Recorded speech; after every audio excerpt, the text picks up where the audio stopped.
mezi, me fancy oh. Mezi, me fancy cry. Mezi, oh yeah, mezi, me fancy oh.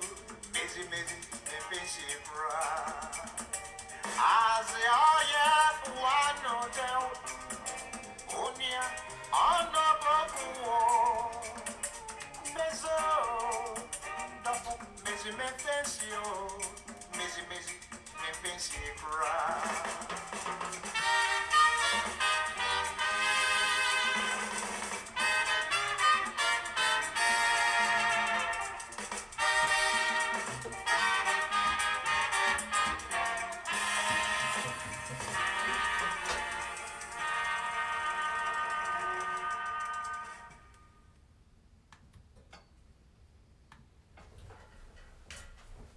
Hey folks, good evening everyone. Thanks for tuning in tonight. Very happy you could join me for my weekly Wednesday night stream. My name's Dave Rempis. I'm a saxophone player based in Chicago, which is where I'm broadcasting from. I run a record label called Aerophonic Records. I work with the Elastic Arts Foundation here in Chicago, programming concerts when concerts are a thing. And I also work with the Hyde Park Jazz Festival here in Chicago. Some of my background, this is, I believe, the 11th in a series of Wednesday night live streams. I've kind of lost track at this point, but I think we're on number 11, and I've been releasing a brand new digital album each week on aerophonicrecords.com to go along with these weekly streams. The last couple of weeks we put out Wooden Legs, which was a record by The Engines with Jeb Bishop on trombone, Nate McBride on bass, and Tim Daisy on drums. That was 2 weeks ago. Last week the record Exposure came out with myself on saxophones again, Silke Eberhard, a great German alto saxophone player, Ken Kessler on bass, and Mike Reed on drums. Some nice records to check out if you haven't already. And we've got a very special announcement for later on in the broadcast tonight of this week's record. That opening music that we're checking out was by E.T. Mensah and the Tempos. E.T. Mensah was an incredible high life band leader in Ghana in the 1960s. The reason I thought of that is because I'm reading a book right now by Stephen Feld, who's an ethnomusicologist working in the United States, but he was in Ghana in the mid-2000s, working with some musicians there who were particularly inspired by John Coltrane. And one of the chapters that I just read a few days ago was about a percussionist who I ran into during the time when I studied in Ghana in 1995. I was there for a year studying in university, which is where this cloth behind me came from. Kofi Ganaba was a performer who I happened to see at the Goethe Institute in Accra when I was there, and he put on really truly an incredible show with an ensemble of about 12 people. They started the show with a huge procession with like torches and stuff, and then he had a setup that was kind of like a drum kit, like a Western drum kit, but made of all these traditional drums from different regions of Ghana, some of which are like these big frontum drums, they call them, which are like, 4.5 feet high and about 18 inches wide. And he put together a kit of about 7 different types of drums, some of which were played with foot pedals, some with like the traditional kind of curved stick that a lot of Ghanaian drums are played with, some with regular drumsticks. So it was a really interesting kit. It was an incredible performance and it totally blew me away. And I did some research on him, and it turned out he was actually also a jazz drummer in the United States. He had moved to the United States in the late 40s, early 50s, actually to be trained as a OSS officer, the Office of Secret Services, I believe, which was the precursor to the CIA. And they brought him here to train him to spy on the British back at home in Ghana. But he was a lot more interested in becoming a jazz musician, actually. And he lived in Chicago for a couple years, and then went on to New York, got to know people like Max Roach and Art Blakey, a lot of other, very famous jazz musicians of the time. Robin Kelly, if anyone knows him, wrote a fantastic book called Africa Speaks, America Answers, which was the name of Guy Warren at the time. Was one of his records that he put out while living in the States. So if you don't know him, I very much recommend you check him out. He was in that E.T. Mensa band on some of those recordings that I just played, which I didn't realize until recently. So tying it all back together right there. As I mentioned, he was quite a showman. I'm going to start tonight. I'm doing an all baritone set tonight. I did an all tenor set last week. And I want to start with a tune that I did a couple months ago at one of my first live streams. This is by a great showman, James Brown, and this is called the Funk Bomb.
Thanks. That was a version of Funk Bomb by James Brown. That's an instrumental off a record called Motherlode. I talked about a few weeks ago, and a friend of mine, Woody, down in South Carolina, actually sent me a double vinyl version of the record, which was kind of amazing to have. I haven't had an actual physical copy of it in a long time, so that's been sitting on my turntable, and I've been listening to that a lot lately, so I figured I'd give it another try since I was going to do an all-baritone week. I'm going to continue with another tune now. I also did this on my very first live stream about 3 months ago now, back at the beginning of this, when it was like a novelty, and being locked up in a broom closet where I am was sort of interesting and fun.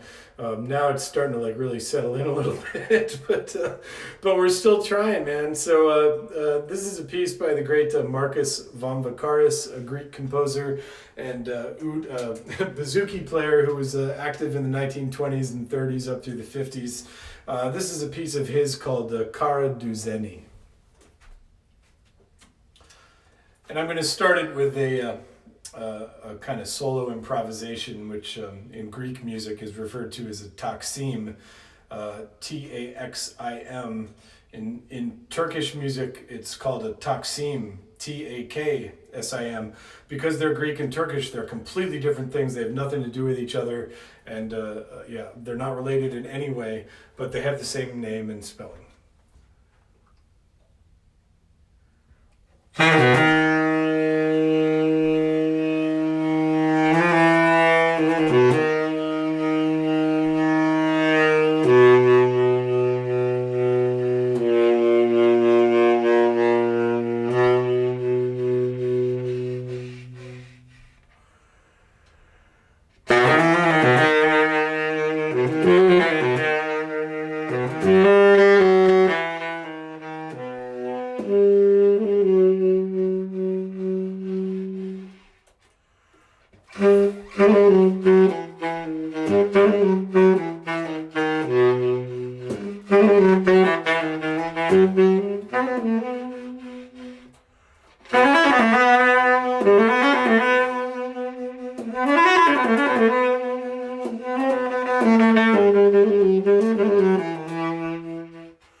Thanks. That was Card Zeni by Marcos von Bakaris. The lyrics to that tune are kind of great. I read them back a couple months ago. Once again, it's kind of sinking in that I haven't been able to go see friends, go see musicians, go see concerts, go to the bar, do all the normal things that we're usually able to do as musicians. And this song, the lyrics basically say more or less, hey man, why didn't you come to the bar last night? You would have felt a lot better if you'd come and hung out and smoked some hash and had some drinks and danced for a while. So yeah, I agree with that sentiment fully. I think we'd all feel better if we could go do that. So this is the point in the concert where I normally reveal the big record for this week.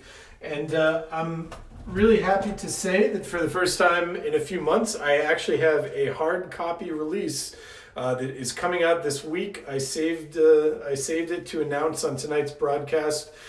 For all the folks who have been tuning in regularly, I sincerely appreciate that. So I kind of wanted to save this as sort of a special surprise for this broadcast.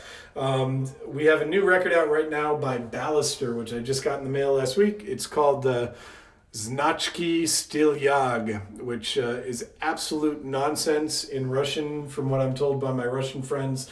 Although if you use Google Translate, it pretty much translates as hipster icons. Znachki are these little pins, like little lapel pins that a marching band might have, or a trade union, or whatever. And Stilyag were these kind of 1950s era hipsters in the Soviet Union who dressed up in zoot suits and listened to swing music and stuff like that. So we stuck those two words together, even though they have no real meaning, and decided to call the record that. So that's the front cover there. Back cover designed by Jonathan Crawford, who does all the design for my label. The inside, you can see this kid here with a slingshot, which is a Ballister, actually. This was taken from a concert poster that a friend in Moscow did for our concert where this record was recorded. It's a beautiful poster.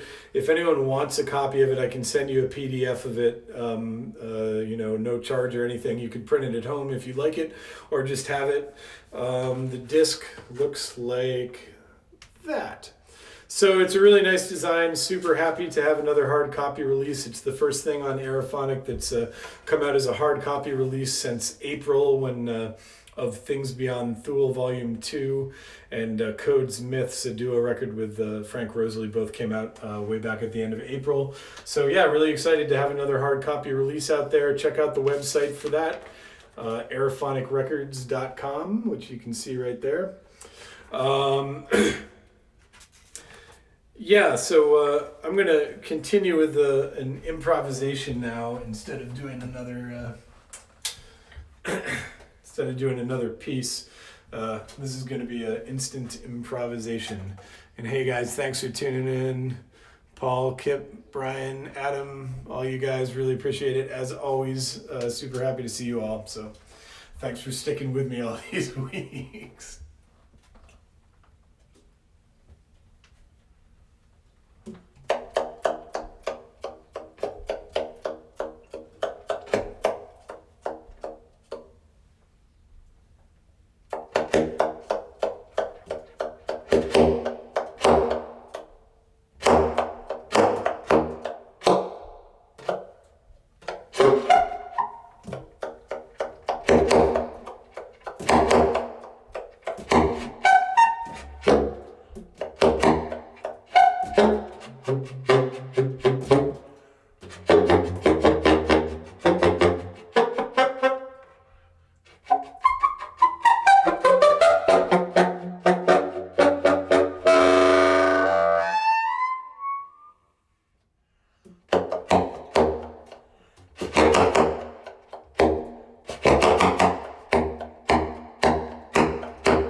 Thanks.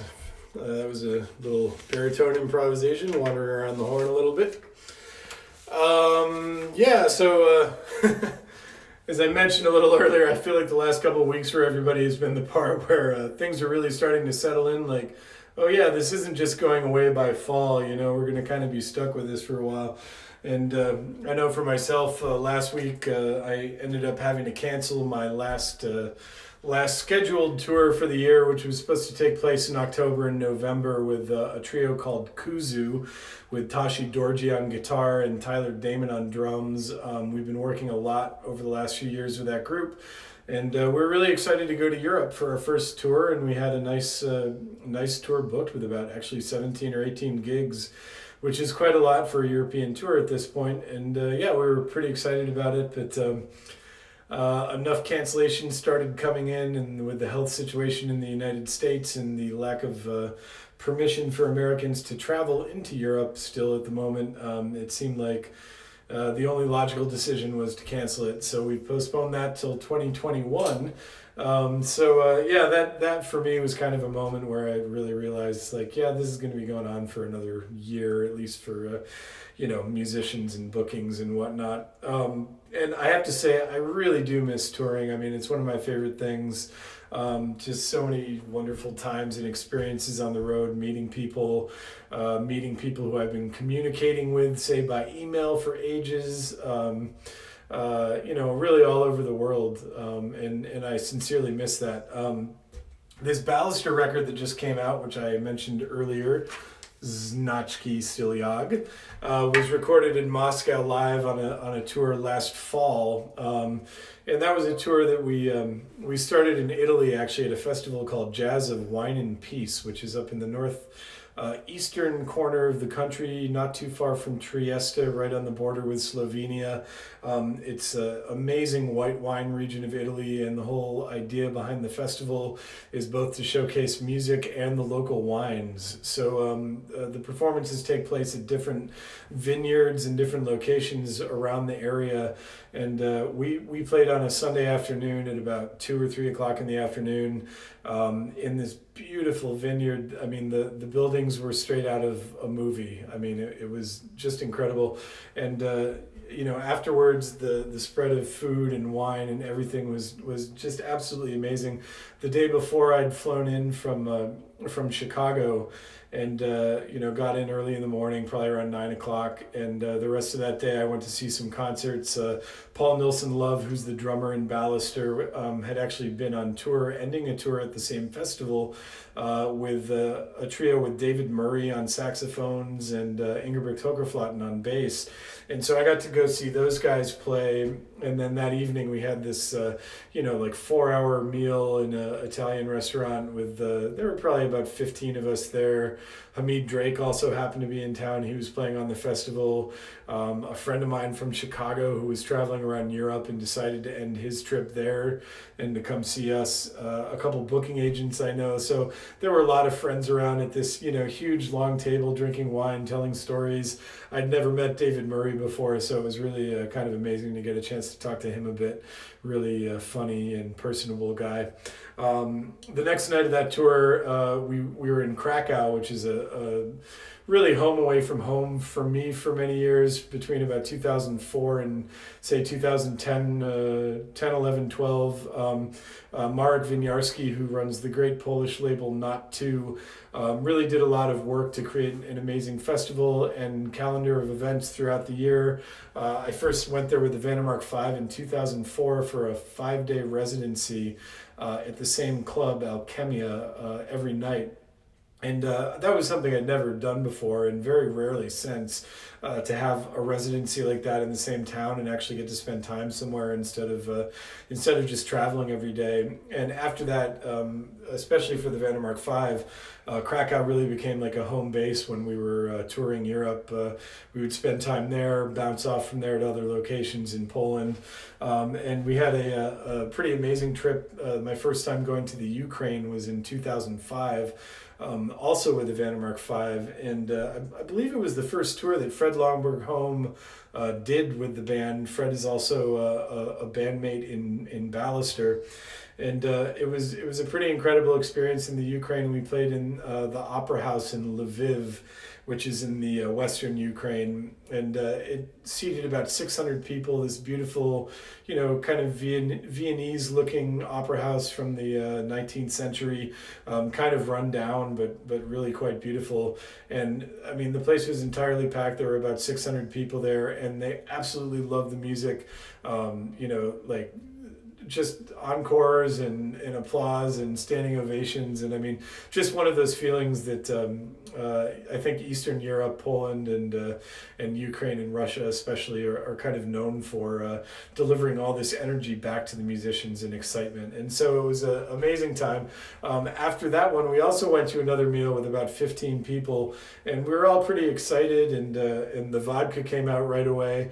And Fred Lonberg-Holm started doing shots of vodka before dinner, and Fred doesn't really weigh that much, so he started getting a little bit wasted, and was talking with a friend from the Ukraine who's a bass player there named Mark Tokar, and they were sitting next to each other, and they sort of got into it about Ukrainian versus American barbecue, and Fred was sort of putting down the Ukrainian barbecue, and you could see Mark kind of getting a little bit upset.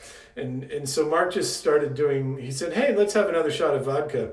And so they basically just started doing shot after shot of vodka, until the point where in the middle of the meal, Fred got up from the table and basically ran to the bathroom to vomit. And as soon as he closed the door behind him, Mark Tokar looked over at us and he said, must have been the Ukrainian barbecue. So yeah, that was quite a fun time in the Ukraine. So I'm going to do another piece now. This one was made famous by a number of people, among them Bing Crosby, Thelonious Monk, Fats Waller, and David Lee Roth. This is a tune that I really like the Monk versions of the best, but some of my friends in South Carolina would probably opt for the David Lee Roth version. But this is called Just a Gigolo.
Thanks. That was a very simple version of Just a Gigolo. I didn't know actually that much about the tune and did a little research on it, and apparently it was written in the late 20s by some German folks. I feel like I really hear Monk's version of it so well because as a musician you're generally always hustling one thing or another, whether it's a gig or a recording or whatever, trying to hawk something or other. And that's what I'm doing here on these Wednesday night streams. So I figured I'd give that tune a whirl. I had a few nice experiences this past weekend, which kind of cheered me up a little bit. I actually got a chance to see some live music. I work with the Hyde Park Jazz Festival in Chicago, which is normally a 2-day event at the end of September, with usually about 35 to 40 bands, national, international, but with a particular focus on Chicago and on the Hyde Park neighborhood and the south side of Chicago in general. It takes place around the University of Chicago in the neighborhood where the university is based. We've kind of retooled the event this year since obviously it can't happen in the same capacity that it normally does. And so we planned a lot of what we call postcards, which are basically little pop-up performances all over Chicago. And we've got about 30 of them happening through the end of August. And the first 5 of them took place on Saturday. And I had a chance to go out and see Greg Ward, a great alto saxophone player here in Chicago, playing in a duo with Christian Dillingham. Fred Jackson Jr. and Jimmy Bennington played a duo, saxophone and drums. Sam Trump, who some people may know from his work with Chance the Rapper, actually, great trumpet player and electronics DJ guy. And the performances I missed were Ernest Dawkins and some young musicians from the far south side named the Collier Brothers. There's 3 of them, Isaiah, who plays tenor, Micah, who plays bass, and Jeremiah, who plays drums. They're all like 25, 22, and 18 or something like that, and some really amazing young musicians. So it was nice to get out this weekend and actually see some live music, which I helped to organize. But yeah, that was really nice. I'm going to be doing one of those in a couple weeks. If any of you are in Chicago, on Friday, August 14th, I'm going to be doing a trio with Tamika Reed on cello and Josh Abrams on bass. That band doesn't really have a name aside from our names, but we do have a record called Ethra, which is also on Aerophonic, and which we just did a reprint of a couple months ago since we'd run out. So if you're around Chicago on Friday, August 14th, keep an eye out. We're going to be doing that concert live outdoors, socially distanced, blah, blah, blah, blah, blah. So yeah, come check that out. And I spoke with one of the other musicians who's going to be playing that day, Junius Paal, who's a great bass player from Chicago. I talked to him today about his performance, and it brought back a memory of, I think it was 2010. I was working with the Umbrella Music Festival, and we were supposed to bring Bobby Bradford to Chicago to do a quartet concert, which was going to be with me, Frank Rosalie on drums, and Junius Paal on bass. And Bobby unfortunately had a hernia and needed to get some surgery. And so he canceled like about 3 days before the event, and we were trying to figure out what to do since he was one of the headliners. And Mike Reed, who I worked with on that festival, said, let me try Roscoe Mitchell. And he was able to get Roscoe Mitchell to come out at the last minute to play 3 gigs on that festival, one of which was with me and Frank and Junius, which was kind of an amazing experience for me. It was also the first time that Junius played with Roscoe, and now Junius has become like a member of the new extended lineup of the Art Ensemble of Chicago. He and Roscoe work together quite a lot. I didn't get the call for that gig, unfortunately, but it's kind of cool to know that I had the opportunity to play with those guys on the first time that they played together. So this last one's an improvisation I'm going to dedicate to Roscoe Mitchell. Thank you all for tuning in tonight, and I'll play some out music after this tune. But yeah, thanks for being here. Check out the new record once again, aerophonicrecords.com, and the record is Ballister by Znachki Stilyag.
Thanks again for tuning in tonight, everybody.